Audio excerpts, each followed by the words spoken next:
खूप महत्त्वाचे 2 प्रश्न आलेले आहेत, जे एक व्हॉट्सअपला आणि एक असंच कमेंट केलेली आहे. तर त्या प्रश्नांची उत्तरं खूप द्यायला पाहिजे होती, मी लवकर द्यायला पाहिजे होती, पण वेळ झालेला आहे, सॉरी. पण आता देते. तर एका ताईंनी प्रश्न केलेला होता, अर्चनाताई म्हणून आहेत, की त्यांनी सांगितलं, सिद्धारूढ महाराजांच्या पुण्यतिथीला मी अनुग्रह घेतला आहे. खूप वर्षापासून तळमळ होती, जमेल तशी नेटानं उपासना पण मी करत होते म्हणतात त्या, पण खूप अडचणी येत होत्या आणि 15-20 वर्ष उपासना होती ते म्हणतात त्या मी.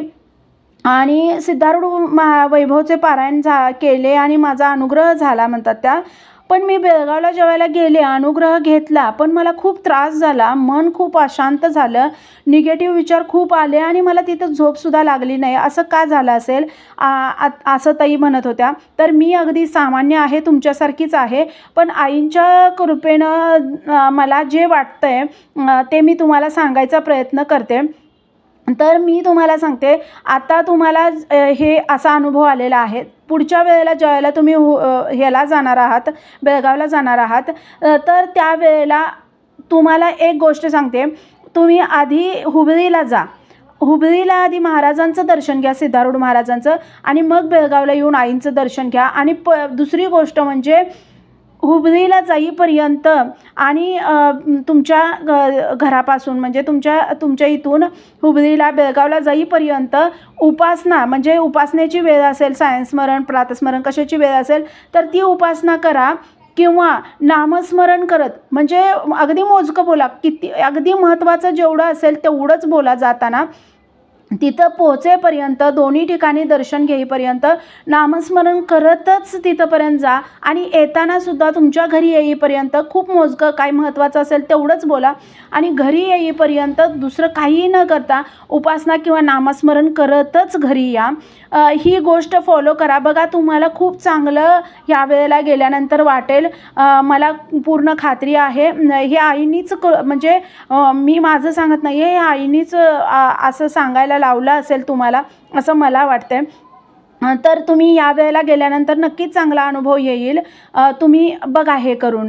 त्याच्यानंतर दुसरा एक प्रश्न आलेला होता, गौरीताई म्हणून आहेत, त्यांनी मला विचारलेलं होतं, व्हॉट्सअपला आलेलं होतं, की अनुग्रह घेतला पाहिजे काय, आणि माझा अनुग्रह झालेला नाही, तर अनुग्रह कसा घ्यावा लागेल, काही मला माहिती पाहिजे असं म्हणत होत्या त्या.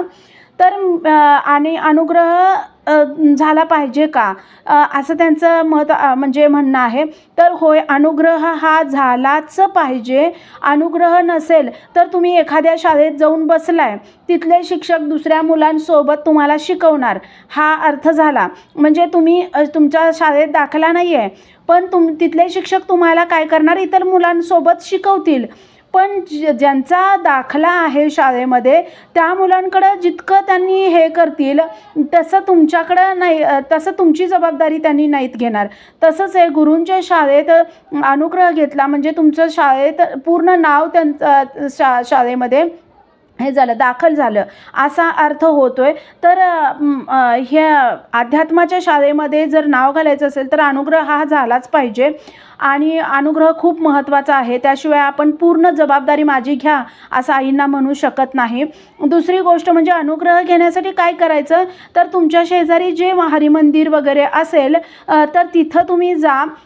एखादी म्हणजे तुम्ही महिनाभर वगैरे तुम्ही रेग्युलर म्हणजे रेग्युलर नाही जमलं, आठवड्यातून एकदा तरी मंदिरला जाऊन या वगैरे. मग तिथं तुमची सारखी हजेरी लागली, तुम्ही येताय असं दिसलं, तर मग ते शाखा प्रमुख किंवा तिथल्या शाखेतल्या भगिनींना वगैरे विचारून की मला असा अनुग्रह घ्यायचा आहे, मग ते तुम्हाला लेटर वगैरे देतात आणि अनुग्रह तुमचा कधी आहे ते सांगतात. तर शाखेकडून तुम्हाला ते हे करावं लागतं. तर आजूबाजूला कुठली शाखा असेल तिथं जाऊन तुम्ही आधी तिथं चौकशी करा. तर हे झालं अनुग्रहाच्या बाबतीत. तर ही माहिती जर तुम्हाला महत्त्वाची वाटली किंवा योग्य वाटली तर व्हिडिओला लाईक करा, शेअर करा आणि चॅनलला सबस्क्राईब करा. श्री सद्गुरुनाथ महाराज की जय. परमपूज्य गुरुदेवता श्री कलावती माता की जय. जय राधे कृष्ण, जय गोपाल कृष्ण, श्री गुरुदेव दत्त. ओम नमः शिवाय.